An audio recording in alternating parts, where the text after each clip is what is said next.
One day, inside the magnificent palaces of the Ottoman Empire, a rumor began to spread like wildfire. Sultan Suleiman, the Magnificent's mother, one of the most powerful women in Ottoman history, Hafsa Sultan, had fallen gravely ill. Doctors were searching for a cure, the palace libraries were being combed through, and the most skilled physicians were summoned from Manisa to Istanbul. Yet nothing worked.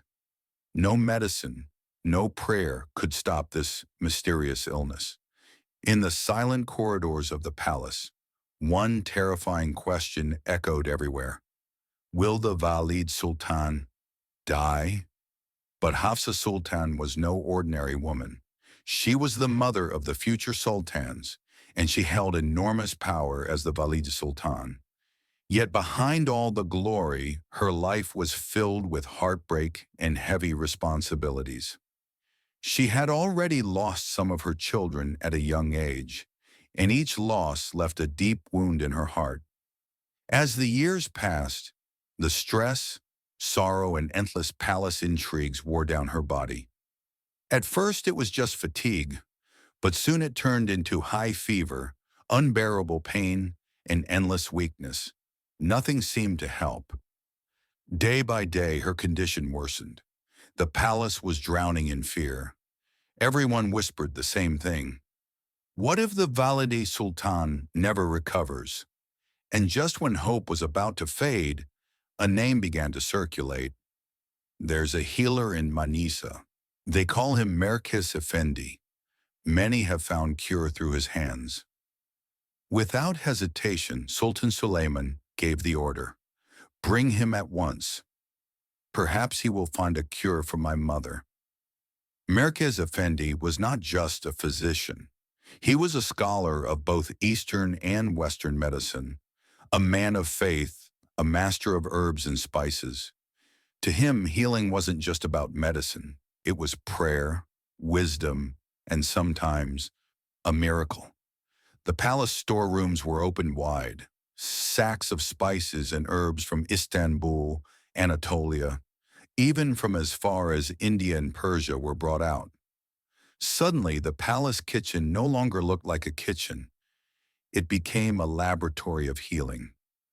Every spice had its own smell, its own power. Ginger, cinnamon, cloves, saffron. Merkez Effendi touched them, smelled them, sometimes even bit into them. And with every spice, he declared its purpose.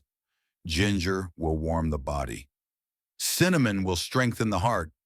Clove will ease the pain. Saffron will bring joy to the spirit.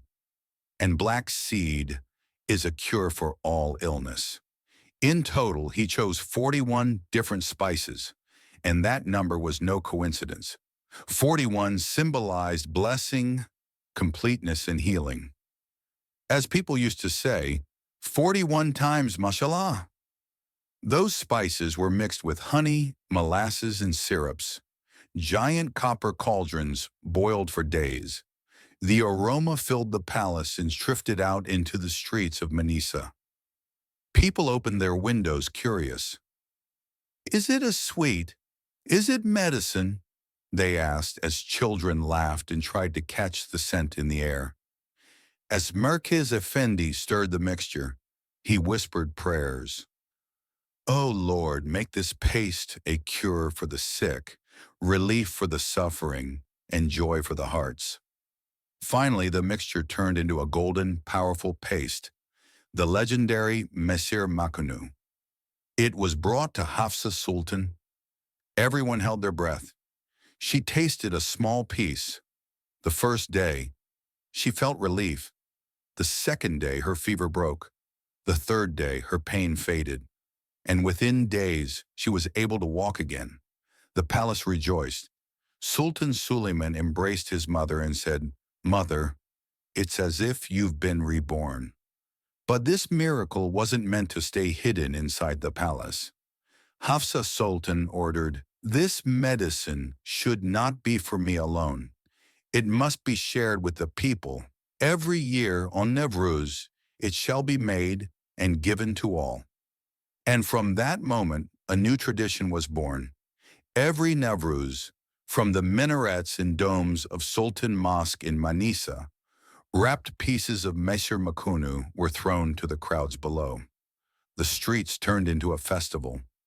Women, men, children, the elderly, all reaching up, trying to catch the flying pieces of sweet medicine. It was like a shower of blessings from the sky. Children laughed, elders kissed the candy and put it on their foreheads, and young people tucked it into their pockets for good luck. People believed, whoever eats Mesir Makunu will not fall ill. Whoever eats it will live long. Whoever eats it will be blessed with luck. The fame of Mesir Makunu spread across Anatolia. Travelers came from far and wide just to catch a piece of this miraculous sweet. Centuries passed, empires rose and fell, but the tradition never stopped. And today, 500 years later, on Navruz, the people of Manisa still gather as thousands of pieces of Mesir Makunu are thrown from the mosque into the crowd. In that moment, it feels like time stands still, and the story of Hafsa Sultan lives on.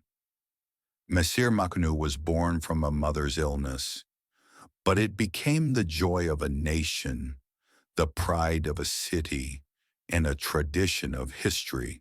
So, dear viewers, this is just one hidden story of the Ottoman palaces. But tell me, what other secrets do you think survived the centuries? Share your thoughts in the comments below. And if this story touched you, don't forget to subscribe, like, and hit the notification bell.